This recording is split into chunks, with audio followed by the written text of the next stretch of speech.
It's time, my friends. It is time. Hopefully, I'm not blowing out your speakers right now. Are you guys ready to see another Starship vehicle hop? I think I am. I think I'm more ready than ever, and we have some new gear to make this hop even better. A really, really fancy new tripod that is way better for tracking, super smooth. Tripod heads, if you guys don't know, are stupid expensive. Like, hilariously expensive. So we got a nice, good one now that can handle the hop motion even better, and it should be great. Audio is choppy. There we go. Is this better, guys? Hopefully that's better. Let me know if that's better. Bad audio? Still bad audio? No.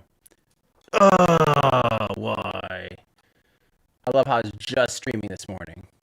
Let's just try this. Is this better?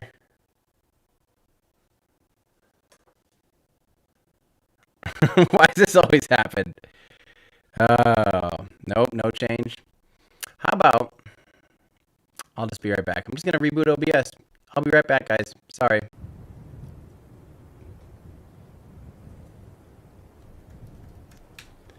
All right, everybody. Let's see if that works now. Hopefully we're back. Is that better? Is that better audio? There we go. Stupid OBS. You'd really think it could be better off right now, but good news is we're back. Okay, thank you for bearing with me. We are here for another really exciting hop. Again, remember the whole point of these Starship prototypes right now is to just really get the stuff nailed down. We need to first off, straight up at the very beginning right now, we need to do maybe the most important thing, which is we need to check if the pointy end is up and flaming end is down. And of course, with the Starship prototype vehicle, that's hard to do. That's really hard to do. And this has taken a lot of evaluation and other experts to help me confirm which end is the pointy end and which end is the flaming end, because we cannot see the engines in this vehicle. The engines are tucked up inside that skirt. We cannot see a pointy end because there's a hunk of steel. So I think we're going to go ahead and, though, just based on my training and previous experience with this particular vehicle, I can go ahead and confirm that the pointy end is up and the flaming end is down. It is go time, my friends. It is go time, my friends. So yes, what we're going to be seeing today is, of course, another repeated Starship hop. So we saw serial number 5 about a month ago, almost exactly a month ago tomorrow. So if this goes off today, that's pretty good. They'll get it down to a month between hops. I think SpaceX wants to get it down to days and not measured in weeks or months between their hops. And that's kind of part of this whole program here, is to get this to be something that's really easy for them, routine, you know, just not a big deal. Because right now, every time they do these, it's still kind of like a, you know, it's all new procedures. There's so many new systems and new parts on this, and they're just really trying to figure this out. And right away, right off the bat, we need to say thank you to Nicholas, Nathan, L, Theater Maker IE for the membership. But Firebolt TZ has a question, and that's, what's the difference between serial number 5 and serial number 6? Because as you guys know, most likely, we're going to pull this up quick. It might block the thing a little bit. So we're on serial number 6 here on the right. Serial number 5 was the last one that flew. That was on August 4th. And, you know, this is kind of what we've seen so far. There's been the Star Hopper, which is the only other one to fly besides serial number 5. There's been Mark 1, Mark 2, which are both pretty much gone. There's the pressure test articles. There's serial number 1, serial number 2, serial number 3, serial number 1, 3, and 4 all went bye-bye. Serial number 5 hopped, and today we're looking at serial number 6. So these are just, remember guys, these are just prototypes. These are basically just trying to figure out little bitty subsystems of the vehicle at all times. So just constantly trying to iterate and improve on how do you get this vehicle flying, starting off with just one engine. So serial number 5 and serial number 6 are very, very similar. There's very few differences between these two vehicles. So there we go. Thank you, Firebolt.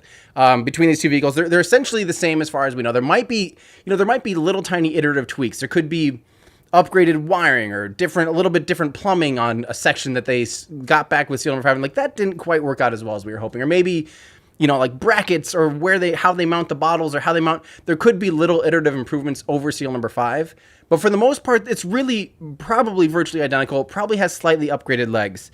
So we are hoping that the legs today are better.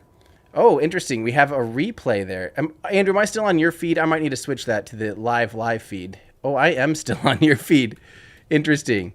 I'm going to make sure we're on the correct one here. Sorry, guys. Just give me 1 second. We have a replay feed as well. Thank you for testing that, Andrew, because otherwise I would have been on your feed and we wouldn't have known any different, because so far it just looks like paint drying. You know, it just looks like a smoky looking rocket factory. And I should remind you guys, this is not smoke. What we're seeing all around there is very cold air, basically. So you're seeing the tank farm on the right, but we haven't really seen the vehicle do any venting yet. So I think we're gonna have to push back. I think we're still 20 minutes away. Andy, do you want to set our clock for at least 20 minutes? It really seems like we're guessing. You know, this clock is just kind of based on events that we're familiar with. But let's go ahead and make it 20 minutes from now. Yeah. So the tank farm is venting. That's a good thing. That means they're chilling the propellant, the liquid oxygen and the liquid methane, and they're chilling it down, getting it ready to load onto the vehicle. And then we normally see some telltale signs of little venting and things happening on the rocket. And then eventually you can see the engine section below the vehicle starting to get really cold, and you can see some of that condensation coming from the rocket. Now today it's extremely hot in Boca Chica. Boca Chica is the very southern tip of Texas, right next to Mexico, where this is happening. And it's really, really, really hot, very hot, basically literally on the border of Mexico and the most southern tip of Texas. You can imagine it's quite hot. So we're seeing pretty bad heat distortion today. So even though our camera, and it's quite windy, that's why you're also seeing a little bit of jitter. So we apologize for that, but it is quite windy today.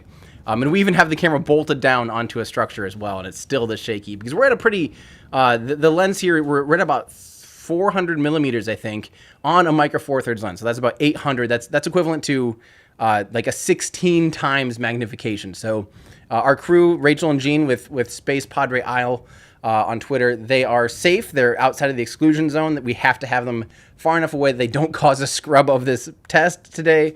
And they're sitting there with a pretty long lens. And so that's why we do see some atmospheric distortion. But it looks like they're still pressing in, and it looks like things are going pretty well. So, oh, this is awesome. Vanda Zuma in Discord wants me to say hello to Caitlin. Hello, Caitlin. Thank you for watching an awesome potential rocket test today. I'll hesitate to call this a rocket launch because it's really more of just a hop test. So this thing's only going to be flying for less than a minute. And if all goes well, it's just going to go up and come right back down nice and smooth. Thank you very much for including your families in these live streams. That is awesome. That is what we're here to do. We're here to get you guys excited about the future. This vehicle, when it gets finished, not this exact one, but these prototypes are working on making a rocket capable of sending humans to Mars. I mean, how can you not be excited about that? Like, what is there to not be just extremely excited about? And so that's what we're watching today. This is one of those little iterative steps, but the more and more obvious that this gets, the more they practice these events, the easier it becomes. So this is great. This is really good stuff. So Lars wants to know, hey Tim, before the action, could you please elaborate on why SAOCOM launch didn't have the plasma buildup causing video failure during landing? There's a few reasons, Lars. That's a fantastic question. So there still is some plasma. So plasma, obviously, as you guys might know, is another state of matter. So, you know, we have basically 4 states of matter that we're most common with. And that's, of course, you have solids, liquids, gas, and then plasma. When you heat up gas enough, it turns into a plasma.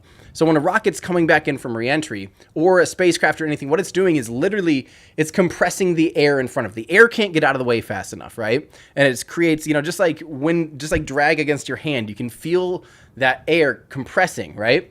And so what happens is that air gets so compressed that it does turn into plasma. Now, the faster you're going and the quicker you're compressing and harder you're compressing that gas, the hotter and more damaging, basically, that can be, the more plasma it creates. Now, SAOCOM, what it really did was a very lofted trajectory. It mostly went up. It didn't do much horizontal velocity. And then because of that, it could turn around, it could cancel out its horizontal motion, turn around like this, and mostly come straight down into the atmosphere. And it had plenty of margins to slow down as it's coming in through the atmosphere, which really just doesn't cause much of a plasma buildup. It's much easier on the vehicle. And yeah, it's awesome. You know, that means that's why those return to launch site landings are advantageous. They introduce a lot less energy and heat on the system. So SAOCOM, because of that, because there's not nearly as much buildup of plasma and all that, you know, basically a force field of where radio communications have a really hard time getting through. They also were over the ground stations the entire time. So when they're out on the ocean, landing really far away over the horizon, they have to do an uplink to a satellite the whole time. And this, they could do downlinks the whole time from the booster. And it just makes it so those things combined make it so you often don't have cutouts when doing return to launch site landings. So pretty cool. How are we looking here? We are seeing some venting from the rocket. Why are we seeing F? Why are people saying F in the live stream? Why are we seeing F in the live stream? What are you guys doing? Yeah, it's venting. Oh, yeah. So, sorry. Rocket is venting. Fuel up has begun. We can say this now. Andrew, go ahead and click it. Why are you guys saying this? Stop. Don't say... We don't need an F in chat right now, guys. That doesn't help me at all. Please stop. That is not helping me figure out what is wrong. Is there something wrong? I'll just stick to Discord where we have a little bit more... you know... All right, so, oh, man. Okay, so this is from Jared. Thank you so much, Jared. I really appreciate that. Susie, also a new member from Susie. Thank you so much. Lars, they actually said nominal at the Starlink live stream. They may have. I think that would be unintentional. I really don't think they're trying to intentionally do that. So, oh, it's NFF streams down. Dang it. We really like having these multiple views. I think that's a huge asset to the community. Hopefully Lab Padres feed is still up because everyone that covers a slightly different vantage point, everyone brings their own expertise into these live streams. I think that is, oh man. Guys, it sounds like NSF is still there. So if you pull up lives, there's too. I strongly encourage having everyone's feeds pulled up. If you have multiple, devices or, you can pull up multiple YouTube streams on one monitor, do it. Because it's awesome. It helps all of us. It helps us all stay connected, and it helps us to really understand what's going on. So it sounds like their feed is back, which is fantastic because we love everyone at NASA Spaceflight. So this is from Matthew. Hello from the UK. Where are you now? Where you are now? Very famous. I don't know about that. What altitude flight will? Where am I now? I don't think I'm okay. What altitude flight will we see a serial number fully fueled? Great question. I don't know if we ever will see until the orbital launch if we'll see a fully fueled Starship, an upper stage. Because if you fully fill up a Starship prototype, it will require more than 3 Raptor engines to be able to lift it, right? It would actually take 6 sea-level Raptor engines basically to be able to lift a fully fueled Starship and have no payload capacity either. And that's kind of best case scenario. So it's looking good here, guys, by the way. It is looking really good here for a feed. For an attempt today. Remember, our countdown clock is just a rough guess based on events that we're familiar with. So we're giving it our best shot, but we think we're around T-minus 14 minutes. Really hard to tell. I don't know. I don't think we'd actually see a Starship filled up until it's time to go to orbit. And then we'll fill one up, and we'll have to fill up a Starship Super Heavy booster too, which, mind you, this is one of the reasons why I think it's so hard to actually do a Starship full flight, because they will have to increase their tank farm like 3 times the size too in order to fully support fueling both the Starship upper stage and the Super Heavy booster. Like, their tank farm is going to have to increase substantially, right? And that's one of the reasons why people, when Elon says that, they can go to orbit within 6 months often, I kind of have to just snicker a little bit, because we can base how long it's going to take for them to be able to do that on how many tanks they have out of the farm. There just isn't the tankage to support a Super Heavy booster right now. So it'll be a little bit before we actually could see a fully fueled stack. And yeah. Okay, so this is, thank you so much from Suzu HTWE. I appreciate your hello. Flo. Is this the Flo? Is this Florian? I can't tell by that avatar, but if it is, hey Flo. And if it's not, hey Flo. Regardless, hello Flo. All right. When is Starship 5's next hop planned? Do they have multiple launch pads to accelerate? They are building a second launch pad right there basically, and the orbital pad as well. So They'll have 3 pads really soon. The second pad, we don't really know what the plan is, frankly. We're all just kind of in the dark. I wouldn't be surprised if they are making some tweaks to serial number 5 to get it ready to do another hop. Who knows, maybe they'll do a more aggressive hop. Maybe they'll do something different that the other vehicles haven't done. Or maybe they'll just keep doing this. Maybe they'll just keep doing these 150-meter hops just to get out there and continue practicing what they're doing right now to make it smoother, faster, better, stronger. Everything just simple and easy. So, yeah. Oh, I just am now getting caught up to this. The NSF people, yeah, we love you. Hopefully they're back again. Hey guys, if NSF's feed goes down, please don't type F in the chat here. Like, that doesn't help. I like to try to keep the chat fairly open so I know if we have technical problems. So if they're having technical problems, please don't pay F for respects here, because it does not help me. So, yeah, we'll leave that for them, but that doesn't help anyway, just so you guys know. There we go. Thank you guys. Thank you. We can tell the age of the YouTube chat. When you tell someone not to do something and they immediately do it. Velocity Aerospace says, hey, Tim, love your content with YouTube and Our Ludicrous Future. Quick question. How does chilling the engine help when it will heat up from the exhaust? Wouldn't heating up the engine help more? So the thing is, really, the only parts that will experience high heat are those that are like directly interfacing with chamber and with the pre-burner. Those insides, but all the other parts are literally experiencing cryogenic temperatures. So you have to chill them down, because if you just rushed them full of cryogenic temperatures, it would crack. So you have to slowly get them ready for cryogenic temperatures. And then there'll be kind of a boundary layer. There'll be the imminent heat will already, will be there. It's like, this is really hot.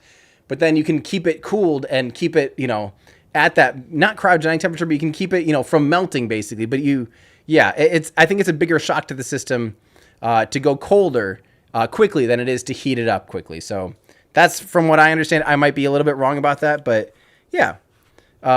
This is from Lark Feast. I really enjoy your scrub videos. This ends up being hopefully this isn't a scrub. This looks like it's going well, guys. It looks like they're going into it. And again, our countdown clock is just a rough guess here, but it's really seeming like we're pretty much on for around 12:45 local time. Yeah. And again, about NSF, thank you for the heads up there. And this is from Madrid, Spain. Thank you so much for appreciating the coverage.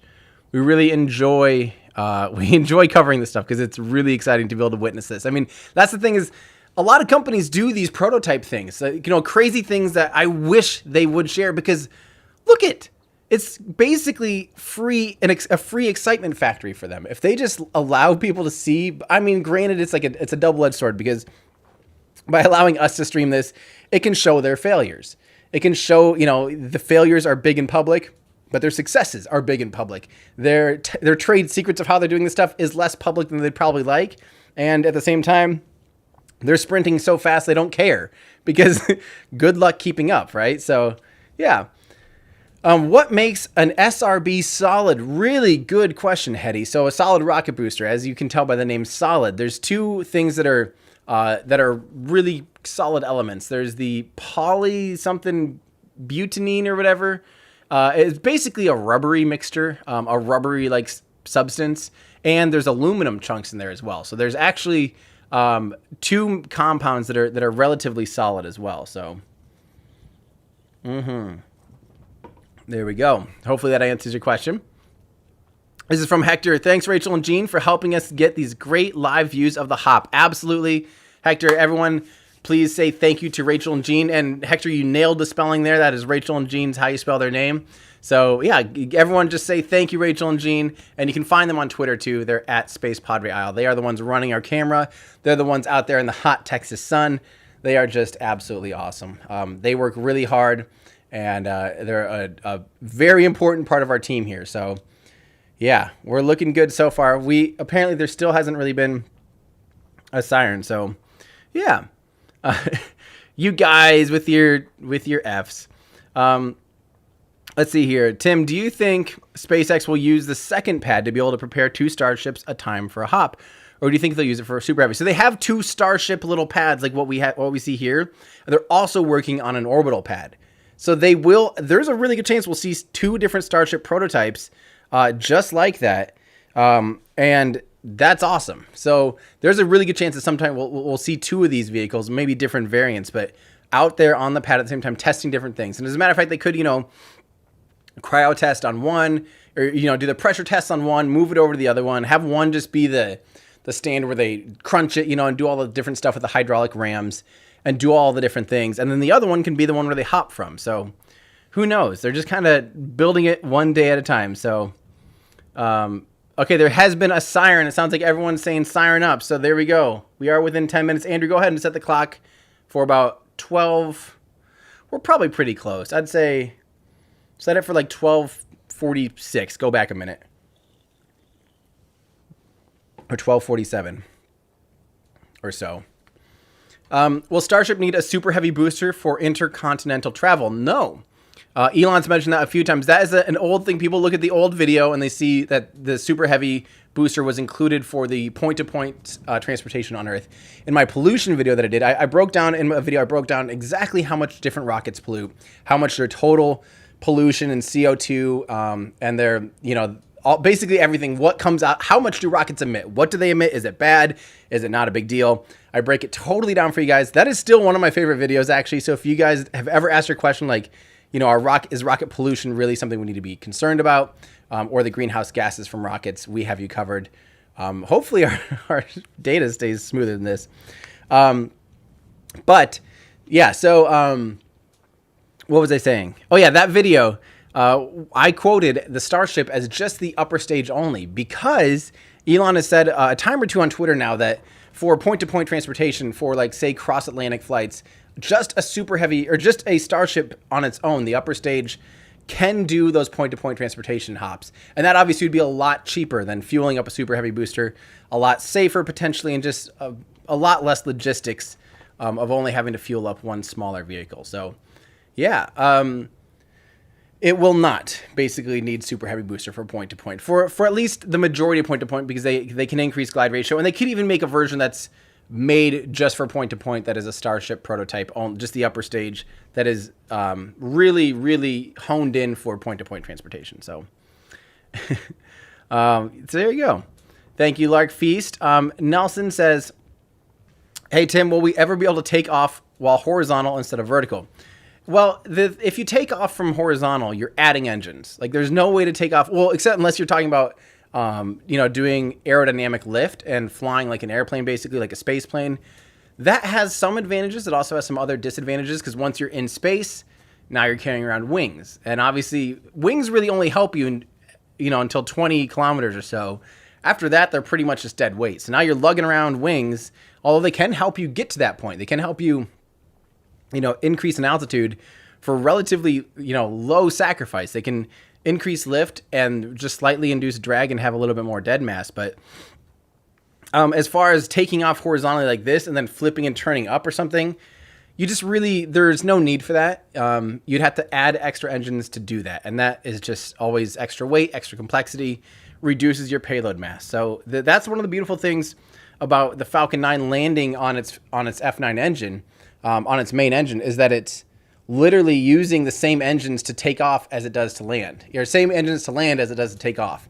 They didn't have to add extra engines. That's a beautiful simplicity, and I'm just a really, really big fan of that. So, yeah, there you go. Thank you so much to either Prong T or Prawn GT. I don't know, but thank you. I appreciate that. Thank you so much also from Tiago Martins maybe? I don't know. Thank you, Brazil. All right. Yeah, F to pay respect. I think they're back, hopefully. Hello, South Africa. Thanks for tuning in, and hope we get to see a beautiful hop today. We are seeing some good engine venting, so it's definitely looking good, my friends. It is looking good. Yeah. No, Tom Hatter's 95. I'm not going to Mars. You're not making me. This is going to be a thing, isn't it? This is just absolutely a thing. 100%. Rough Rock, hello from Poland, watching today. Hop with my cat. He is a real fan of SpaceX events. Probably dreaming to be the first SpaceX cat in space. That's awesome. There probably are things on screen that would entertain cats, like all the birds flying by and stuff. So, excuse me, I don't doubt it. All right. This is from Starman Steve. Awesome. Hey, Starman Steve. Thanks, Tim. Another good feed. Astronaut Gold. I really appreciate that. And when we get to about 12:45, I'm probably going to shut up and crank the live audio. We do have a nice new microphone out there. Hopefully, we'll be able to pick up really good audio for you guys. So I'll try and be kind of quiet because I know I'll turn down my mic, but we will have a clean feed for you guys when we post it tonight. So whatever happens today, we will be posting, and we should probably record them. Yep. Andrew already has. Cool. We should be able to post 4K slow motion footage of this.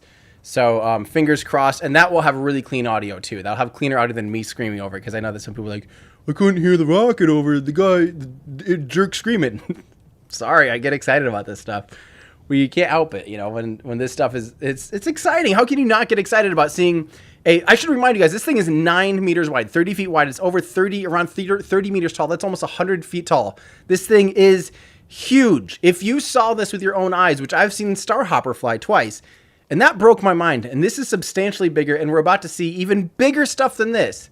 So this is really, really exciting stuff. How can you not be excited? This is cool. We're seeing a little bit of the future right here.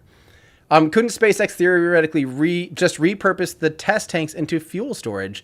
What, if any, limitations would there be to prevent that from being possible? Absolutely. I think SpaceX could definitely be using some of their other vehicles as fuel storage, but they would definitely need extra insulation on it, because the fuel tanks, you want a good amount of insulation. So, all right, guys, we're down to about a minute or two. Who really knows? I'm going to start increasing the live feed audio. Hopefully you guys can hear that okay. And yeah, so they just need a lot of insulation. They'd probably have to double wall and spray insulation or do something different, but they could probably just build their own tanks, since they're basically a tank factory now. And I wouldn't be surprised if we do see that. I would not be surprised if we see SpaceX just making their own propellant tanks, but they would definitely need some insulation out there to keep it from boiling off in the farm. So everything's looking good. All right, once we get to 12:45, I'm just going to tune in here. And yeah, we'll just let her run. Woo! How you guys feeling? Everyone ready?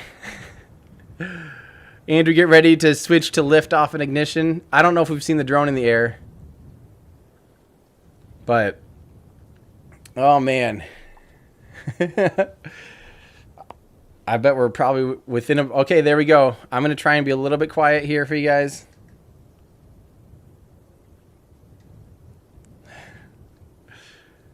Oh, man.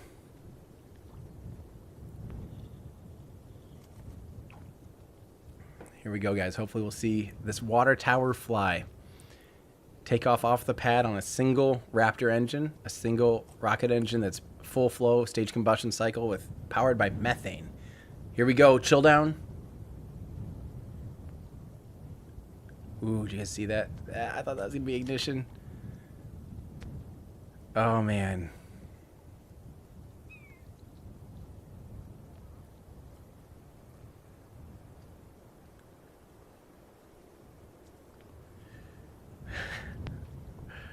Oh, baby. Hopefully, still no signs of a scrub. Still no signs of a scrub. The scrub would be the 2 vents near the top on the right. Hopefully, any second.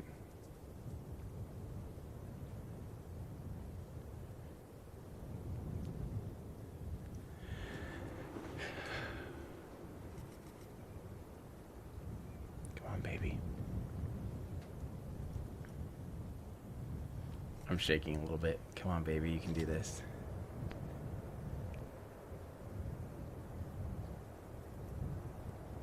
Oh, come on.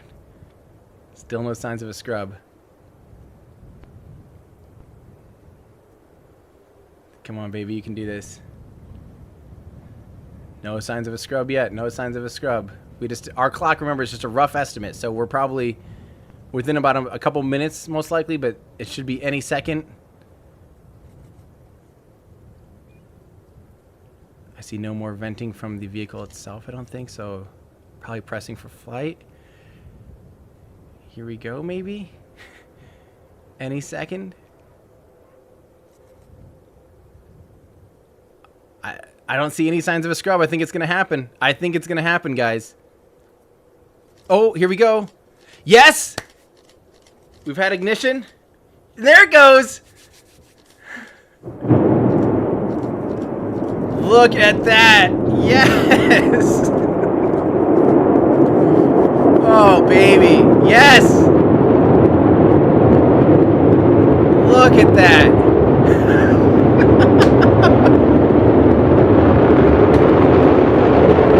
Oh, that's crazy. Let's see the legs again. Hopefully we see the legs. Hopefully the legs work. There's these little legs that fold out.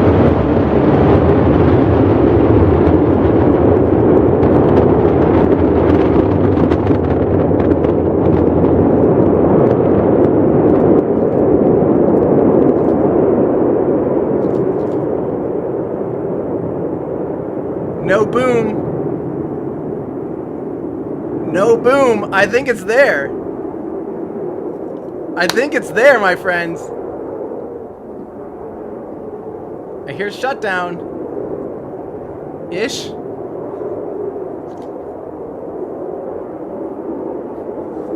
I think I hear venting now. I think it's still there. Come on, baby. Come on, baby. Oh, Gene, great tracking. There we go. There's full-blown shutdown. I think it's to the left, Gene. I think it's to the left.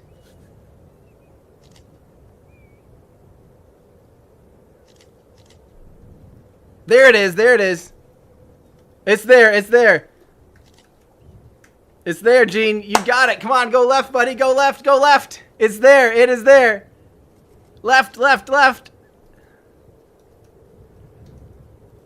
There. I can see the shininess of it just a little bit. It's still there. It's definitely still there. It's definitely still there. Yes! Oh, baby. The smoke still hasn't cleared, but it is there. It is standing.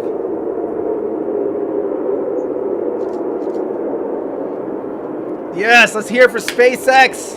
Let's hear it for Starship serial number 6. Let's hear it for Rachel and Gene. Look, it landed almost perfectly in line with this super heavy orbital pad. Is that what it... Either that or it grew wings all of a sudden. Either that or it grew wings. I think it's like lined up perfectly. Look at that. Oh, baby. Yes, guys. There it is. Guys, this one is out to Rachel from Space Spadre Isle. She has never been able to witness a launch. Congrats, Rachel. She finally got to see one. She has been out there all the time, waiting to see. She didn't get to see any of the star hoppers. She didn't get to see the other serial number 5 hop. So, Rachel, there you go. That one was for you. You finally got to see one fly. There you go. Look at that. She is venting afterwards. That's what it's supposed to do. Detank itself. That's fantastic. That's exactly what it's supposed to do. It also looks like it's a little bit leany. Just a little bit. Just like the last one.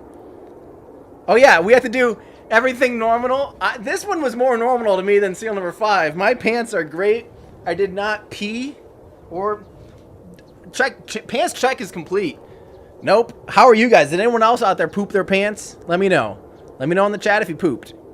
Pee for poop. Pants are good. But this is for everyone. This is not just for me. This is for you guys too. Are your pants okay? Did you poop? Let me know. Here comes all the peas. We do actually have a little treat for you guys here.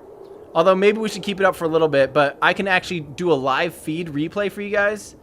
That is awesome, guys. I'm going to keep it on here. I'm going to keep it live for a little bit while it's still detanking, just to make sure everything's okay.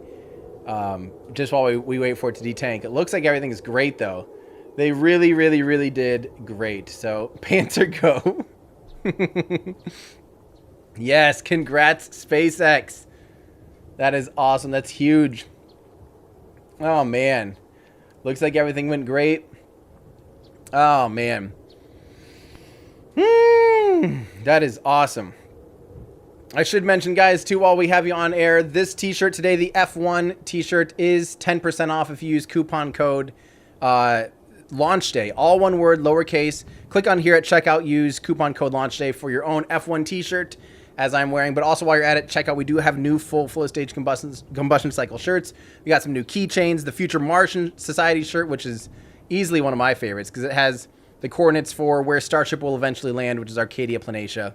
It even has all the things on it for the atmosphere and the amount of gravity on Mars as well. So, yeah, if you want to help me do what I do, go to shop.everydayastronaut.com and pick out some cool stuff. And that helps me pay Rachel and Jean and pay my team that's becoming assembled and more of a thing. So, shop.everydayastronaut.com. That really means a lot. And you can get some fun stuff for you, a loved one, your friends, or whatever.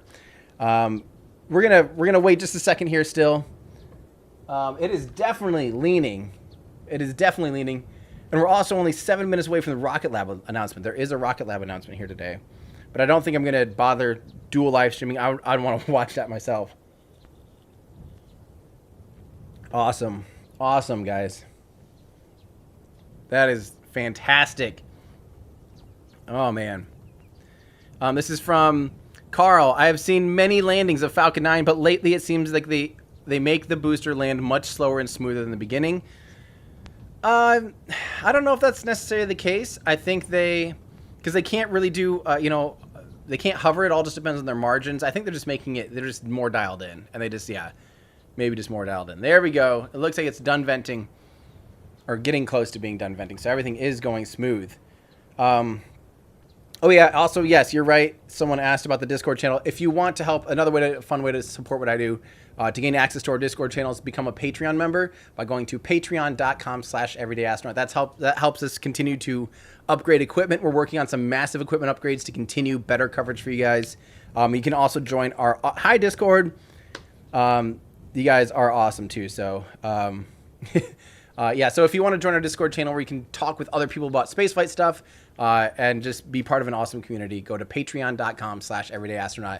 And we just keep putting all that money back into better equipment. So hopefully we can have better feeds for you guys and better videos and better everything. Everything's better. Bigger, stronger, faster, better. So there you go. Thank you, guys. I think, Andrew, let's do a replay here in a second. Thank you very much, PVK. Yeah, it's been a busy day already. It's been a very busy day. Dragon, thank you so much. Sorry for the absent chat. I guess I love the stream. Yep. We'll be doing a video on ISRO, probably near some more Gaganyaan testing. I'm a huge fan of ISRO, the Indian Space and Research Organization. I need to do a video about them. That is definitely the plans for the future. We got a list of videos that we're just constantly cranking on. So, yeah, we'll be there. I'm going to turn this down just a little bit. Okay. Am I the only one excited for hearing in the future? Rap Vac Chill has begun. Oh, that will be awesome. That will be super awesome. They are developing the Raptor vacuum engine, so yeah, that'll be a really cool call out to hear. Let's see. F is to a reference by Trevor Mallman on September 2nd. The Starship double venting makes it look like an F. Oh, nice. No, I think most people do know the origin of F. I think that's very much internet culture. I don't think it has much. I bet you the average person is more familiar with the F to pay respects than Trevor's awesome photo. I love Trevor, but I don't know if that's. Yeah. Hey Andrew, you ready for the live stream here? All right, I'm gonna show you guys. Let's see. I'm gonna have to type this in. All right, I'm gonna switch over to a replay from Andrew. And Andrew, go ahead and you are live, my friend.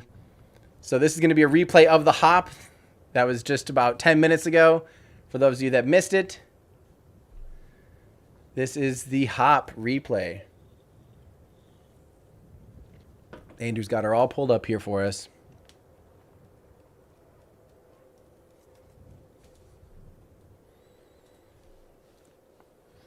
That was awesome. They're getting good at this. There we go. There we go.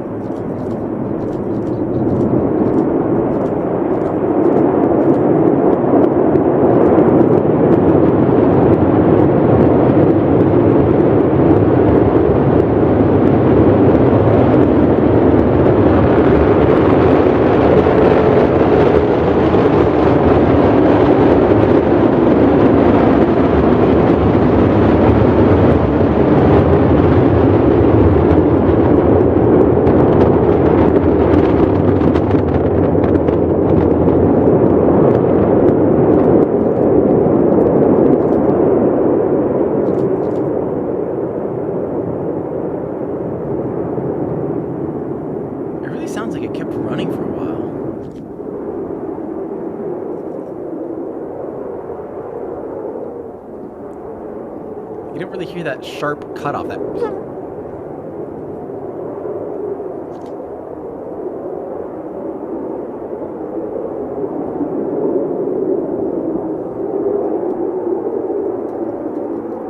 That's pretty crazy, guys. I'm gonna pull back the feed. Man, great job again, Gene, with the tracking. That was awesome. Man, that was slick. That was really slick. So it's still standing. Things are looking good. We're a little bit out of focus now that we're zoomed in. We need a parafocal lens, but that's like $8 grand or something. Alex, hey Tim, love the channel and OLF Patreon backer. Quick question thank you, Alex. First off, thank you. Seriously, that means a lot, and we are constantly working on awesome things. At one point, I thought there was mention of perspiration cooling. Yes, what was it actually called? Oh man, I said perspiration. I can't think of transpiration. I believe is the actual word. Transpirational cooling, something like that. I think is the actual a cooling upon reentry. But they also have the heat shield. So is it still a thing? Elon has talked that basically they're going to have to wait and see what spots are hot, what spots are getting too close to, to being able to survive reentry potentially, or what spots are too hard to use heat shields on. And then they could use transpirational cooling to be able to, in order to actually cool out and pour out the pores, of the vehicle. So that still is probably a thing. So we'll have to see. From Eric, Paracharacter Flying, thank you so much for the tip, Eric. You're awesome. Daniel, thank you for the insider info. We're pretty close. We're within about a minute, when we do these. So, yeah. John, thanks for all the coverage, Tim. Me and my kids love how informative and accessible you make these videos. Well, thank you guys for tuning in. Seriously, if you are watching with kids or with your family or whatever, I just really appreciate you tuning in. This is something that we can all be excited about, and just a little taste of the future. And that's obviously something that we can all just look forward to, So, thank you guys for, we like to keep it friendly around here. We like to try to help cultivate a positive and fun-loving community here. So I just really appreciate everyone for tuning in and all the, bringing your family on board and all that stuff. It really means a lot. How long until we go to the moon? Joseph, I will have a video out for you. Hopefully, I love how it's stated video as your avatar. Hopefully around maybe this weekend. Probably not quite this weekend because it's an hour-long video. But hopefully by early next week now, or when it's done. When it's done, we're going to tell you what I think, how we'll get to the actual timeline for the Artemis program. They're currently saying 2024. I would not be surprised if that moves to 2025 really soon. They're still saying 2024, but Rocket Lab is live, guys. Unfortunately, I'm just going to stay here because we have a lot of people that have generously tipped, and I'll just have to watch Rocket Lab afterwards. And I love Rocket Lab. They're literally one of my all-time favorite companies ever. So I'm going to try to avoid spoilers, although I'm sure I'm going to see it, but I'll have to rewatch the replay. So I just love what they do. Jalen says, watched first stream at work today. What are your thoughts about Starship bringing home the ISS once it's out of use? How would they even go about it? So first off, thank you, Jalen. If it technically could, it could bring down large. It has huge down mass capability as well. It would have to be bolted in to the Starship in the payload bay. The payload bay opens up like a alligator mouth, basically. And let's see, just double checking. So the payload bay could open up. They could use the same mounts as they did to launch those segments on the ISS in the first place. Because it used to be in a payload bay for the space shuttle as well. A lot of the international, we could probably redo those parts. Some of the other parts that were flown on Progress vehicles and things like that might be harder because of how they're mounted and stuff. But the space shuttle would have to be, would have to have stuff, vertically stacked, but it would be bolted in a little bit different way. So maybe they could do something like that. The Hubble, for instance, could potentially be recovered. It would probably take a crew or maybe some really cool, clever robotics or something. But who knows? I would love if they could bring back pieces of spaceflight history with Starship someday. Thanks for the membership, Fisher. Really appreciate that.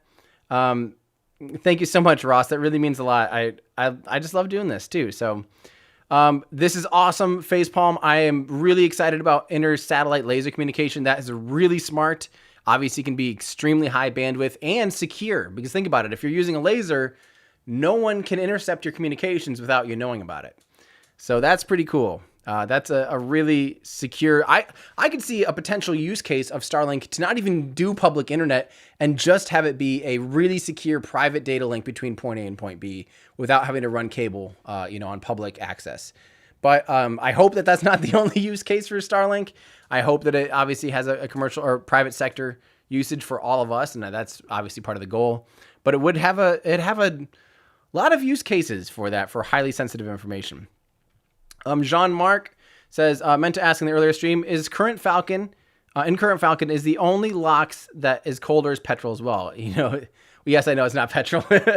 Yeah, they do chill the RP1. You're basically right. It's basically kerosene.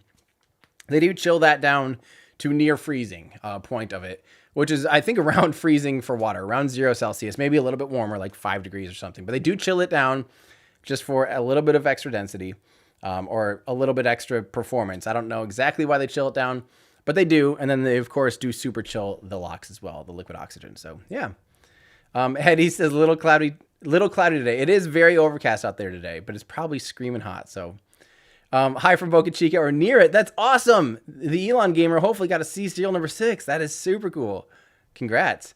Milky Way from Lisbon, Portugal. Thanks for all your hard work. You're absolutely welcome.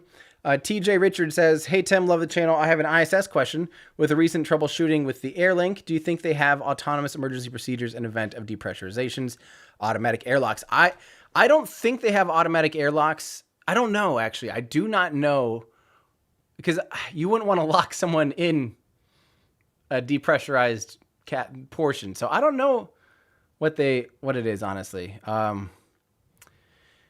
Yeah, I don't actually know. I wish I had the answer for that. Great question. I'll see if I can find that answer someday. Nick says, love your content. Hoping to witness a hop live for once. You did, I hope. I hope you're still tuned in. Sorry, guys. I'm just now getting caught up.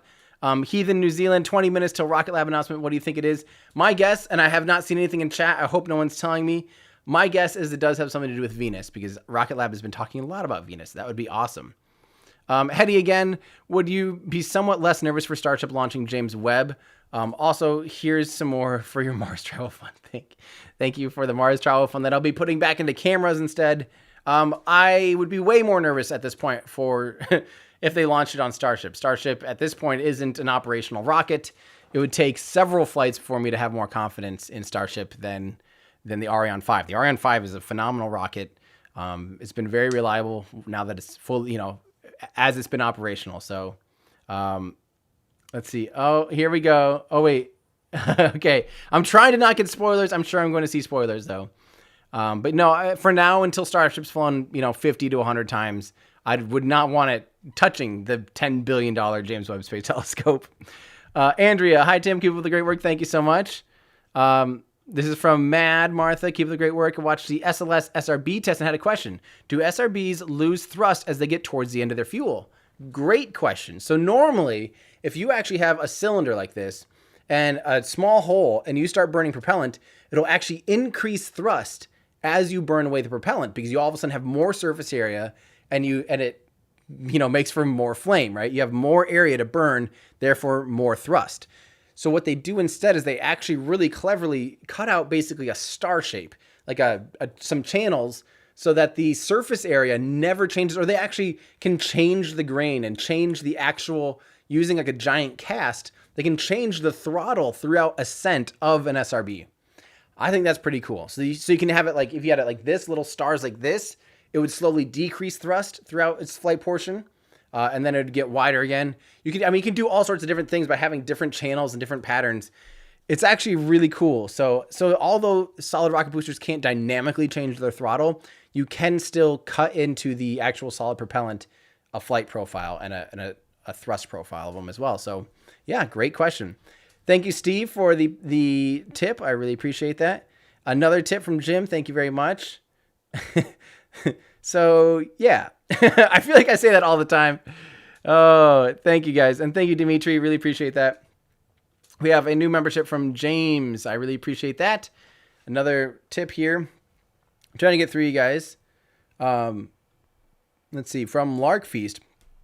Please convince me that a trip to Mars is not a medical one-way trip. Would bone density be too sparse to re-enter Earth's gravity? So, no, I don't think so. So first off, a trip to Mars is only about 6 months, right? People have stayed on the ISS for a year straight without any, additional gravity.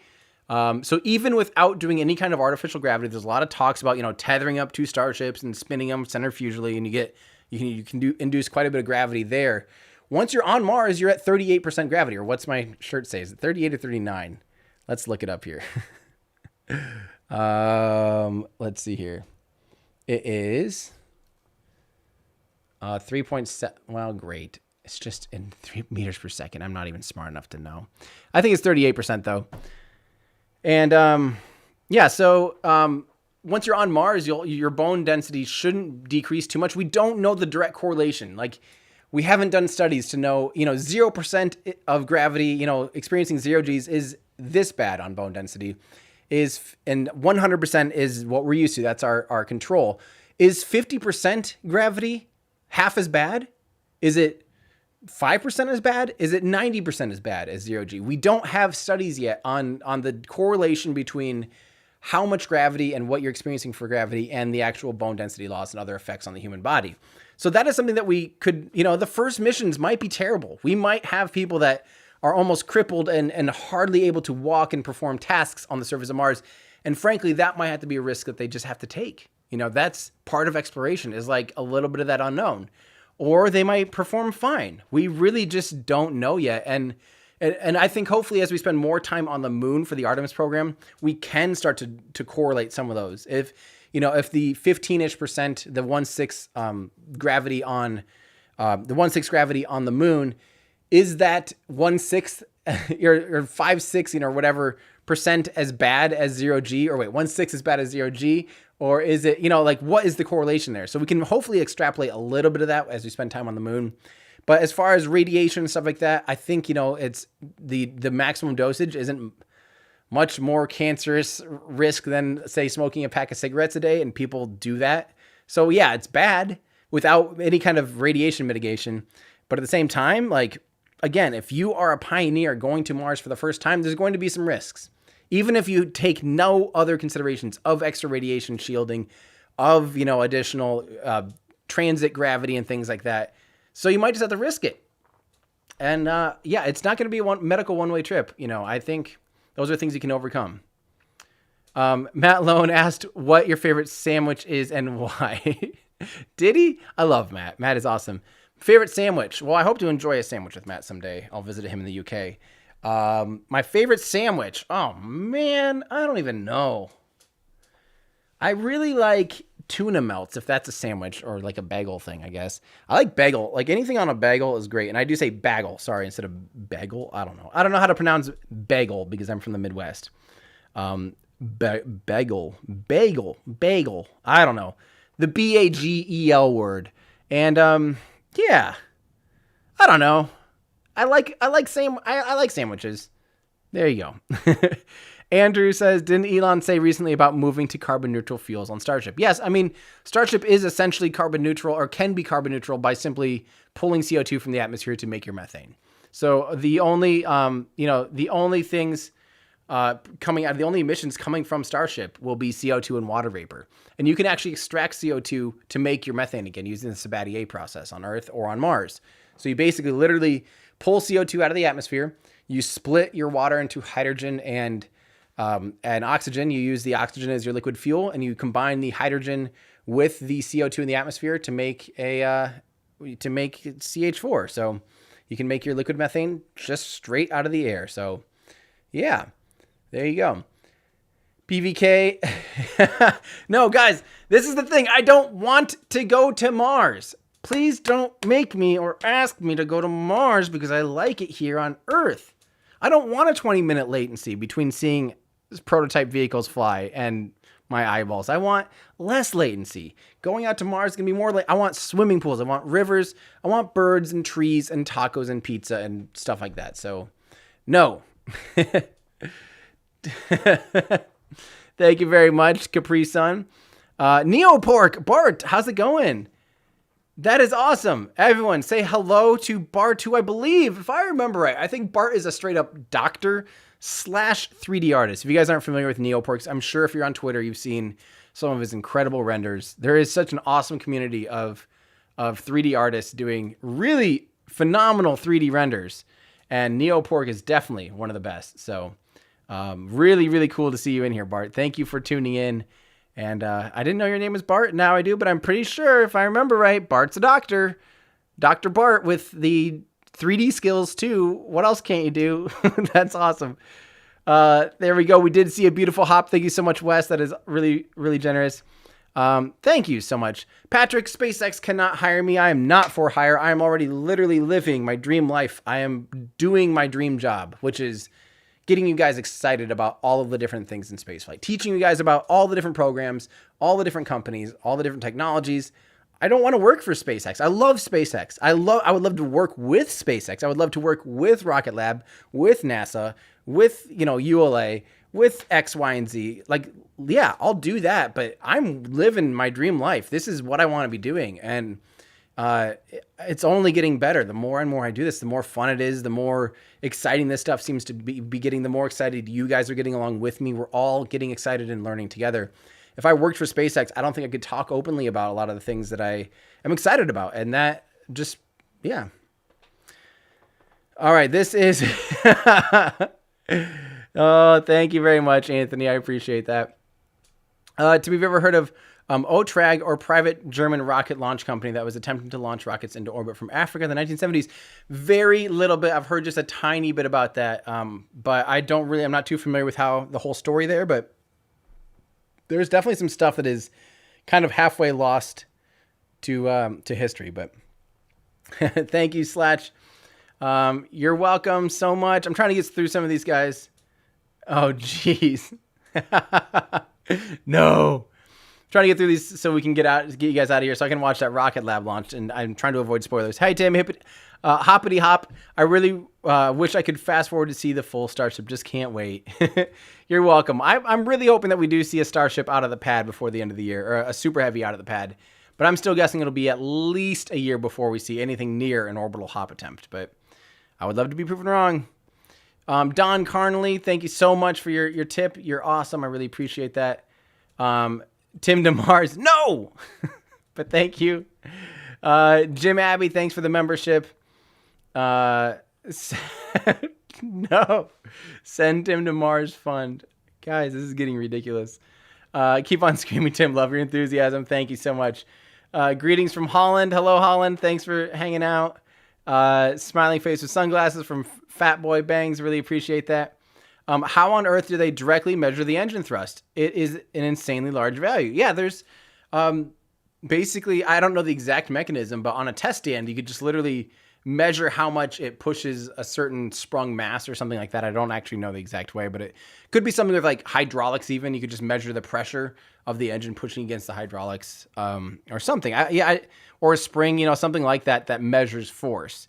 And, it is an insane amount, but think about how much force like a semi-truck or a Caterpillar like tractor or something, or I should say John Deere tractor. My dad worked for John Deere for 30 years. If he's listening, he's crying right now. Could do, sitting on the ground, pushing against the ground, how much force it could induce against something. So you could pretty easily push on that. So, some people are asking T+. Yes, this launched 30 minutes ago. If you're tuning in now, you are too late. I'm sorry. Thank you so much for Anodyne. I really appreciate that. Hooray from Hamlet. Thank you. You can see the legs on Lab Padres cam. That is awesome. Good. I'm glad we got some leg shots out there. I hope that it looks great, because the wind was definitely not in our favor today. Thank you so much, Philippe. Tim to Beetlejuice fun. There we go. That's more like it. That is way more like it. Send me out to Beetlejuice. Thank you very much, Tori. F9 for safety. Yes. The anthropophagic. I have no idea. How big is this compared to the orange fuel tank on the old shuttle? So the orange fuel tank on the space shuttle was 8.5 meters wide. This is 9 meters wide. So it's slightly wider. The orange fuel tank was also on the stack, was a little bit, I think, around 60 meters or so tall. Maybe a little bit less, like 55 meters. No, less. Wait. No, I think it's around. Yeah, around 60 or 70. Can someone actually look up how tall? Well, I can look up how tall. How tall was the space shuttle? Space shuttle external fuel tank dimensions. I just want to know the external fuel tank. External tank, derp to derp.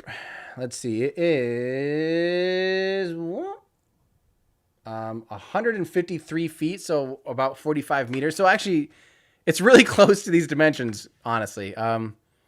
This is a little bit shorter, but when this is fully stacked and has the nose cone, it'll be almost the exact same size as the orange fuel tank. So a little bit wider and probably around the same height altogether. So there you go. Yeah. You're welcome, Ben. I appreciate you. That's awesome. I'm glad you got the notification there, Ben. We nailed it this time. They basically did it on their first attempt. No scrubs today. See, this is what I'm talking about. They're getting better at these systems and fueling up and getting ready for these hops. Last time there was a hop, how many times did they scrub?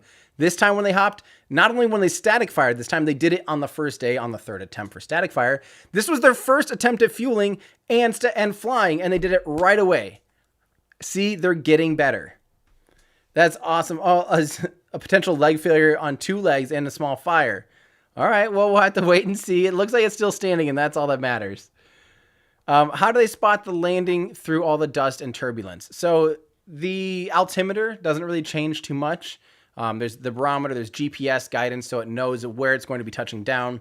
It's not using visual references like we would be doing. So a computer can fly a rocket a lot better than a human can. So, yeah, they're just using, it has a lot of different systems that, IMUs and inertial measurement units, GPS, barometers, and then ground radar. They could also use LiDAR, things that can penetrate through smoke. There's a lot of things they can do to precisely measure exactly where they're at. So visual references are probably the poorest of all. So, yeah. Thank you, Wheelie. I appreciate that. Sorry I replied. Mark, we talked about this a little bit earlier, but we really don't think there's much of a difference between serial number 5 and 6. They may have made a few tweaks and improvements. We don't know of any substantial differences. It could literally be as small as like, oh, this pipe when we bent it this way wasn't ideal. So on serial number 6, we kind of straightened it out and did this.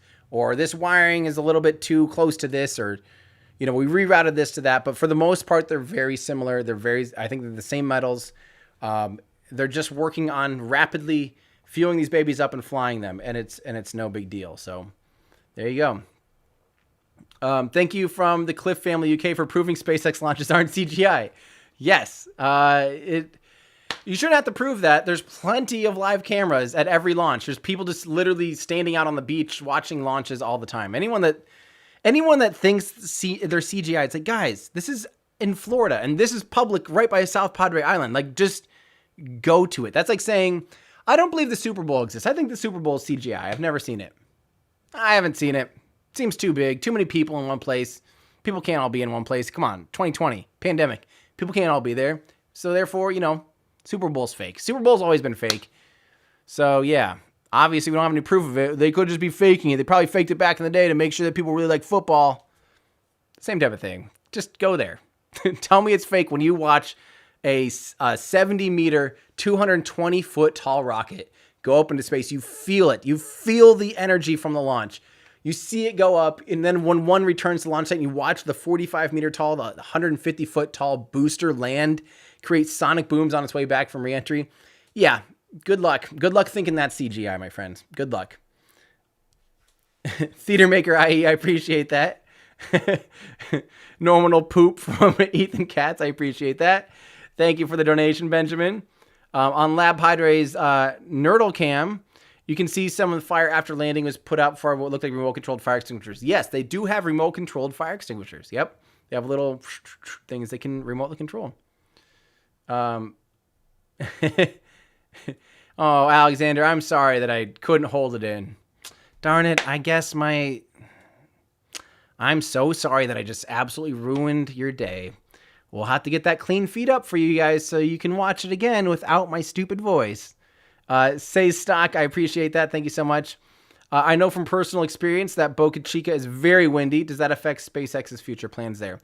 A fully fueled rocket will be a lot less susceptible to wind than one of these. When they're doing these hops, they're barely even filling like the bulkheads, the bottom bowl portion of the tanks to be able to fly this. It's almost empty, which means it's really a lot more susceptible to high winds.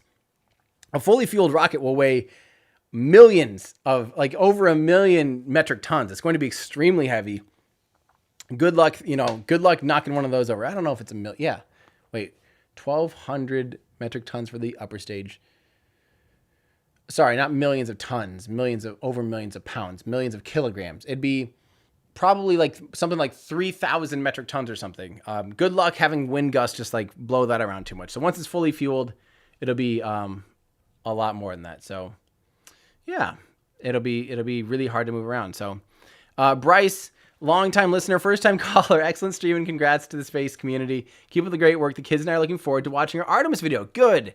Get ready. It's long. You're going to learn a lot, and I'm really excited for it. So thank you so much, Bryce. That really means a lot. And say hello to your kids. Thanks for tuning in. Money for your better. Thanks for your enthusiasm. Thank you so much. I really appreciate that. Hi, Tim. Did you watch the SLS booster fire? I did. It looked like a nice, clean test. Hopefully everything went well because I am 100% in camp. I want SLS to fly tomorrow. I want SLS to fly right now. I don't want any more delays in progress. Let's get that thing flying so we can get the Artemis program moving, so we can fund more things.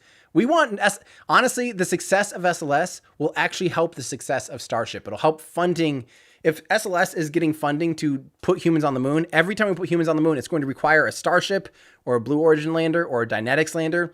Every single time. If that's getting funded, these programs get funded. And eventually, once these programs are showing they're just as capable as SLS without the SLS will be gone. But until then, SLS's momentum keeps this stuff going too. So I know if SLS blows up on its first launch, I know a lot of space fans, for whatever reason, think that'd be a cool idea, or they'd be like, yeah, haha. No, that would be really bad. That'd be terrible. That would likely make it so Congress doesn't want to fund space, period. It wouldn't likely be like, okay, sorry, Boeing, we're going to give all of our money to SpaceX. That's not how it works. It is through extreme amounts of lobbying and a lot of funds that Boeing and SLS program is funded, and that funding would just dry up if something happened to SLS. So SLS can be that slow turning momentum that helps ensure that we're actually getting the moon program going.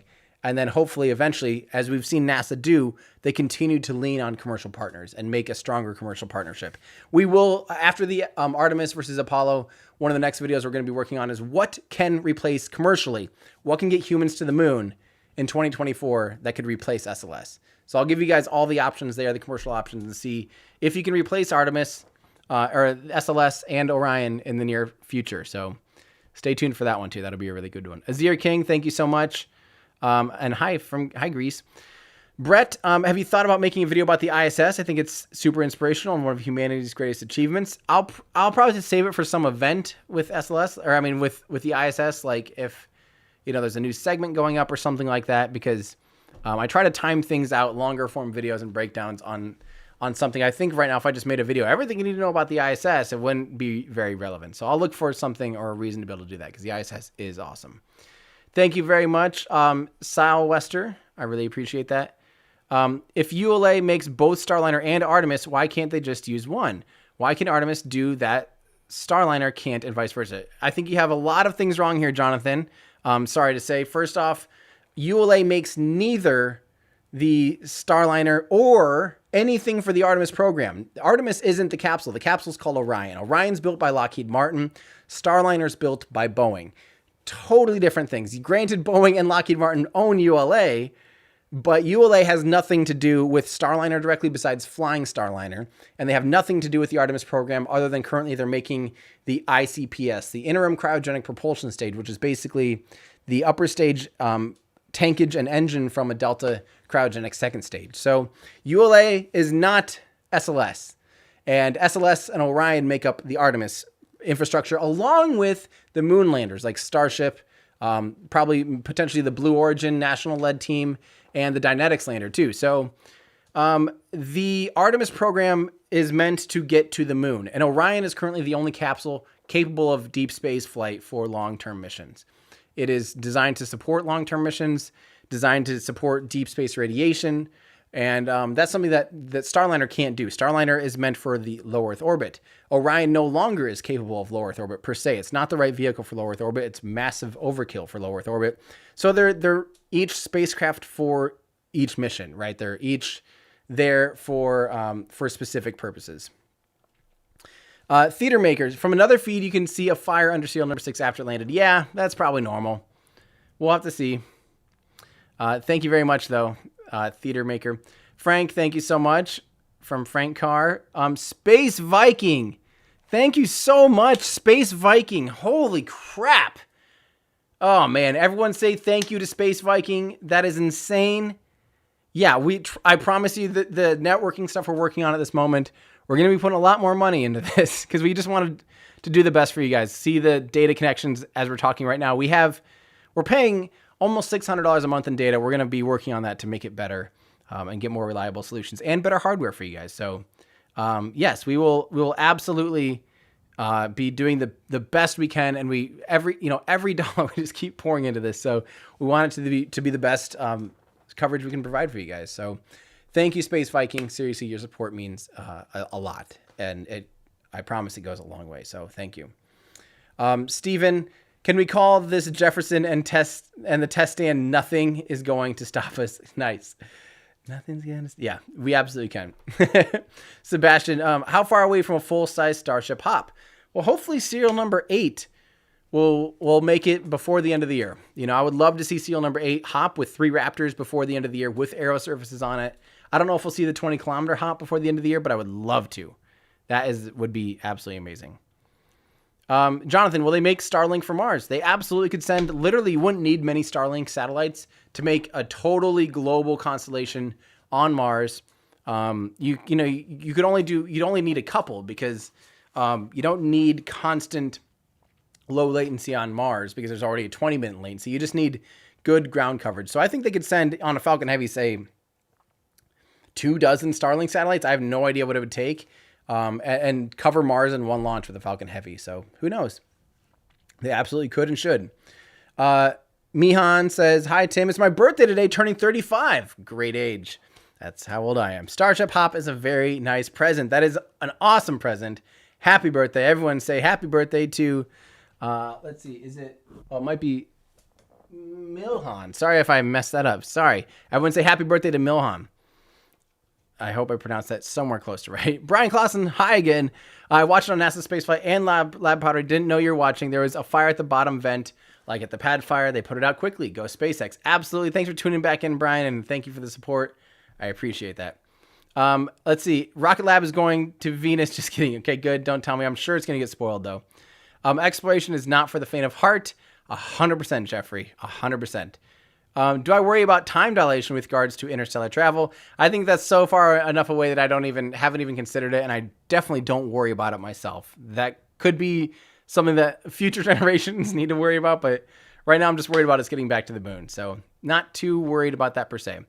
Matt says, yo, had to leave the Tenet airing because of anxiety stuff. Now watching your chill stream. Thanks for getting my ticks down again. Yes, Matt. I'm glad that we can help chill you out, give you good vibes, and help you get excited for all of this stuff, because this is something to be excited about, something to put some hope in, and some just feel good. Why wouldn't you feel good about all this awesome stuff? So thank you, Matt, and I hope you're feeling better, and I hope thank you for tuning in. Eric says, do you think seal number 5 will fly again? If yes, then when? I think it will. I think it'll probably do a similar thing we just saw.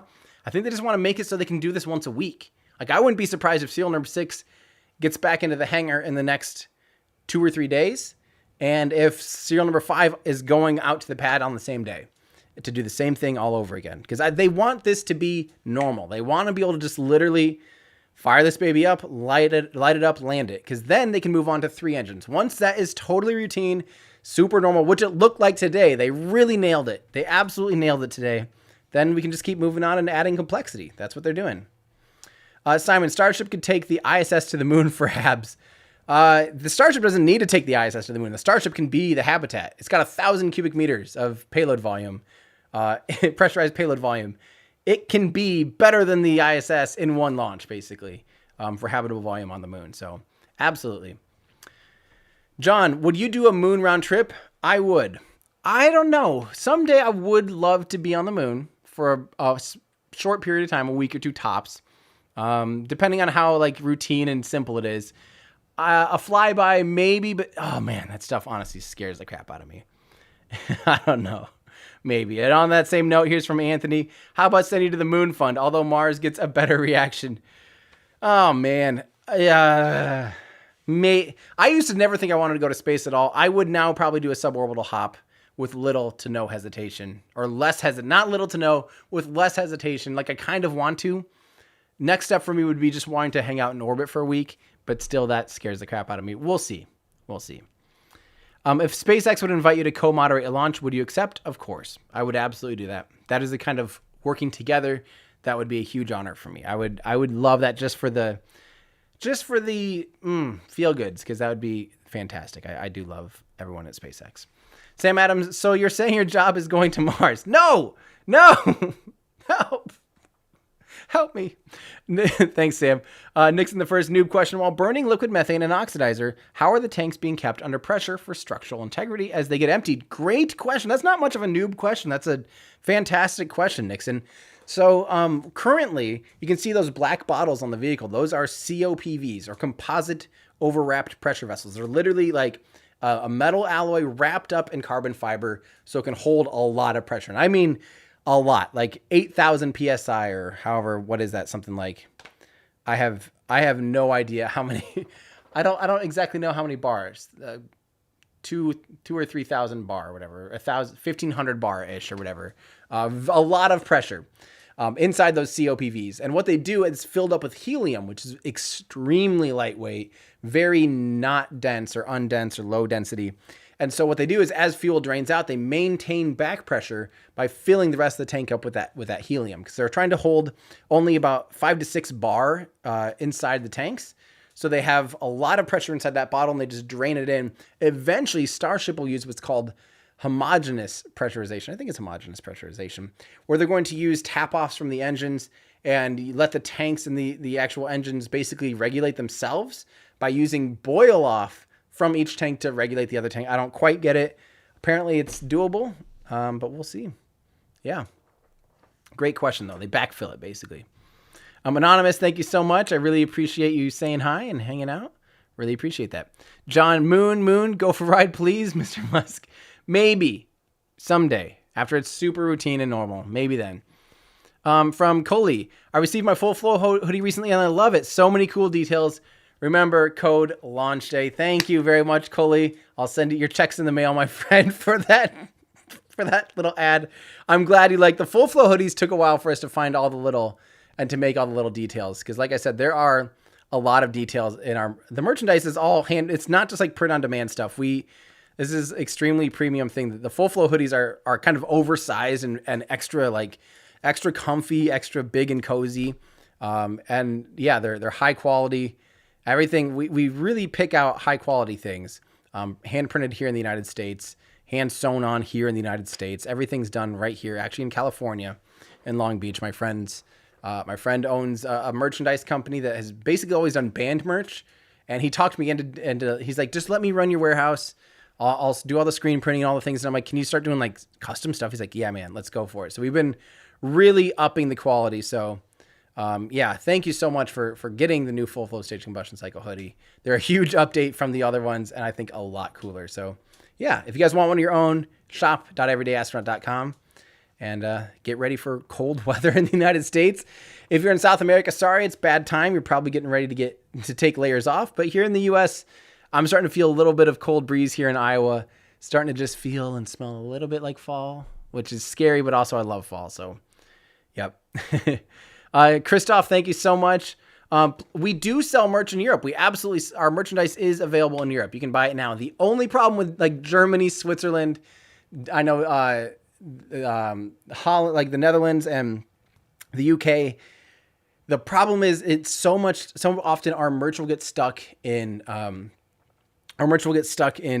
customs, and we can't do literally there's nothing we can do except we're working on a solution where it's this other provider that we're working on shipping and logistics that will handle customs and actually do door-to-door delivery and door-to-door tracking. So I think the price we might see, it might work out to be about the same price, maybe potentially even cheaper for shipping. But the cool thing is it will at least you definitely won't have to pay extra customs, which some people will have to go down to their post office or to their post or whatever and pay customs, which we can't do anything about, and it'll get stuck there for like a month or two. And we've tried everything on our end, including switching providers, but we're working on a different solution. It's not we were going to try to do delivery and fulfillments directly from a warehouse in Europe. That's a logistic nightmare at this point with the size of what we're working on. We just don't have nearly enough scale to make that make sense, unfortunately. So we're working on a different solution. So we do currently have merch in Europe, but the best thing to do, I would say, would be to wait a little bit. Since this is all looking good, I think I'm going to pack up Rachel and Jean and let them go home. Let's see here. I'm going to send them home and let them get out of here. So there we go. We're going to take them off screen because it is officially done, but I'm going to I should probably keep the clock up. I don't know if it's still, yeah, that'll work. It's done. I don't quite know which overlay that is. Sorry, Andrew.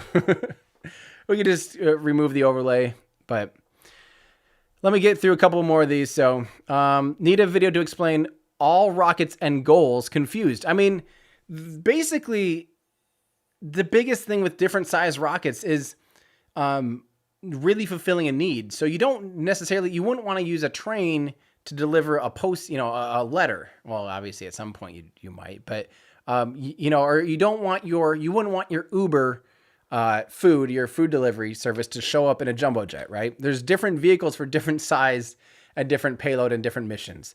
So, so by optimizing rockets, so one of Rocket Lab's biggest things is they have optimized how to just make a nice small ride. And if you are a satellite that's, 225 kilograms or 300 kilograms now, you might have the cheapest, most readily available and quickly available ride to space.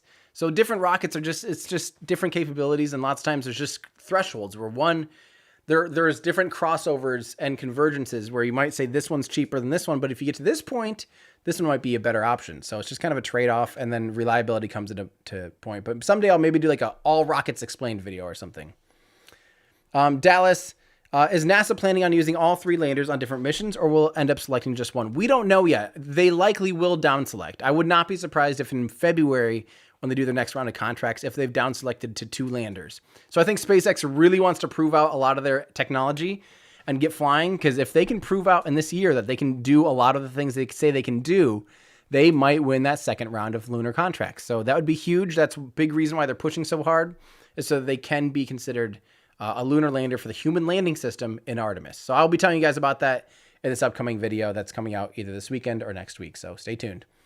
Milhan says, thanks to everyone for saying happy birthday. My name is pronounced almost like Million. So Million. Awesome, Million.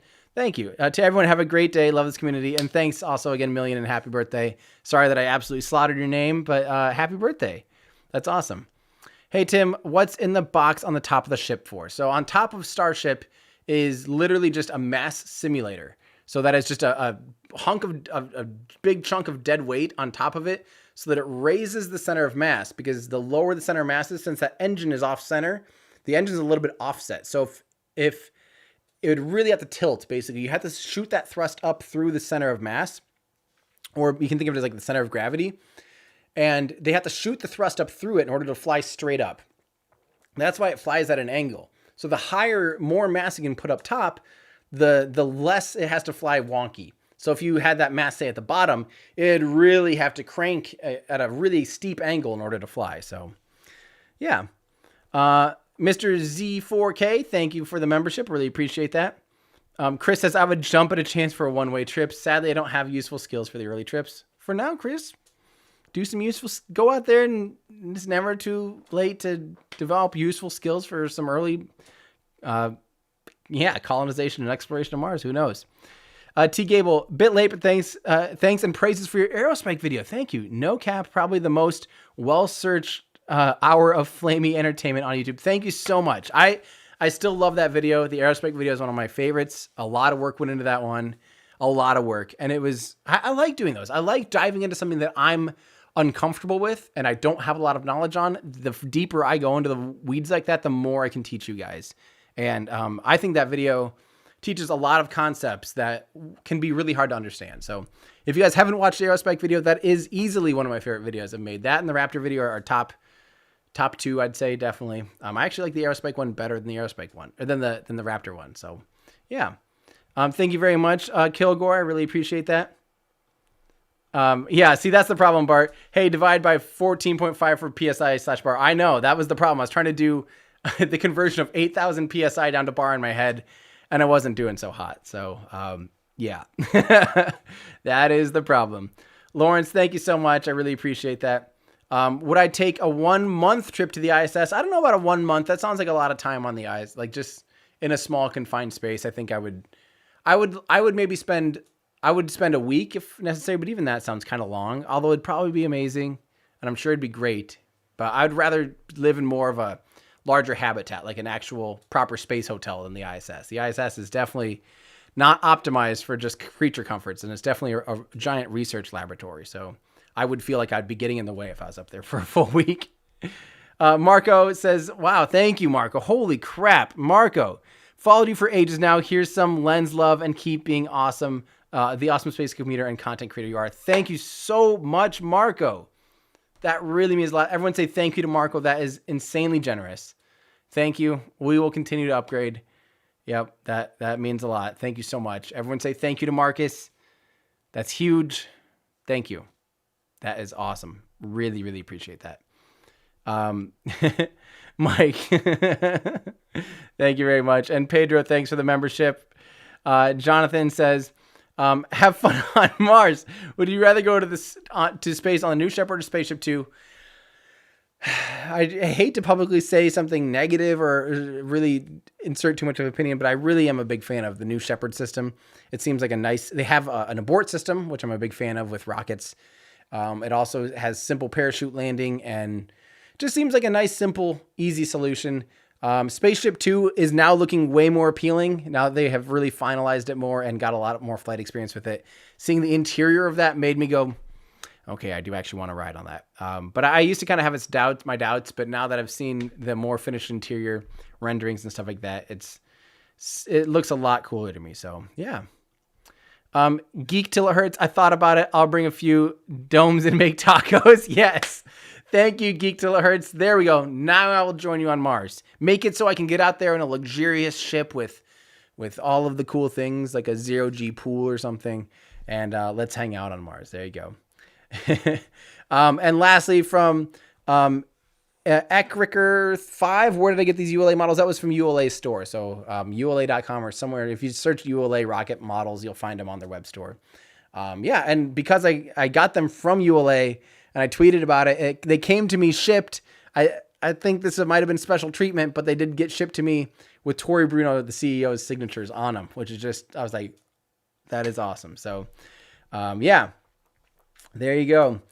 All right, guys, I'm going to head out of here because I have a podcast to record tonight. So for those of you that still don't subscribe, do it now because we have a special guest tonight. It's our 100th episode of my podcast that I'm on. It's called Our Ludicrous Future. Good luck spelling it. You can go to olfpod.com. It is here on YouTube. It's also on your favorite podcast player as well. Each week I talk about spaceflight, give you guys your space news that you're all craving, but also we talk about like futurism and EVs and renewable energy and lots of just kind of future technology, Neuralink, all that type of stuff. So if you guys are a fan of futurism and spaceflight and stuff, definitely check out Our Ludicrous Future. Tonight we have a special guest, so that episode will air tomorrow. And those ludicrous members of our OLF Patreon will know who that is tonight. And yeah, I missed a super chat from Lawrence B. Hold on. Holy crap, Lawrence. Wait, why did it... Oh, Lawrence. Okay, I wish I could how do I... Can I redo this? Hang on. There, Lawrence. I'm so sorry. I didn't even notice. Holy crap. Thank you guys for that. I didn't even... Oh, man. I totally misread. Thank you, Lawrence. That is insane. Jeez. Lawrence, thank you so much. I can't believe I didn't notice. That is so small on my screen there. Man, thank you so much, Lawrence. That is so generous. Thank you very much, Lawrence. Everyone say thank you, Lawrence, on our behalf. Here of us at Team Everyday Astronaut and Team Space. Yeah, Thank you, Lawrence. That is insane. Thank you so much. Yeah, I hope I make you proud. Jeez, man. Thank you. I'm speechless. That is very generous. Thank you so much. So yeah, guys, I'm gonna head out of here. Leaving on a very high note. Thanks to Lawrence and all of you generous donations. Congrats again, SpaceX, on an awesome launch. I'm sure we'll be talking about it a ton on tonight's podcast. Again, if you guys want to help me do what I do and support what I do and continue to do what I do, go to shop.everydayastronaut.com or consider becoming a Patreon member by going to patreon.com/everydayastronaut. You can join our awesome Discord channel. And yeah, I love you guys. Thank you so much for tuning in. Congrats again, SpaceX. It's awesome seeing you make this look easy at this point and so smooth, really getting the kinks out of the system. It's an exciting time to be alive, and I'm just really glad that we're here to witness it. So thank you guys for tuning in. That's going to do it for me. I'm Tim Dodd, the Everyday Astronaut, bringing space down to Earth for everyday people. Goodbye, everybody.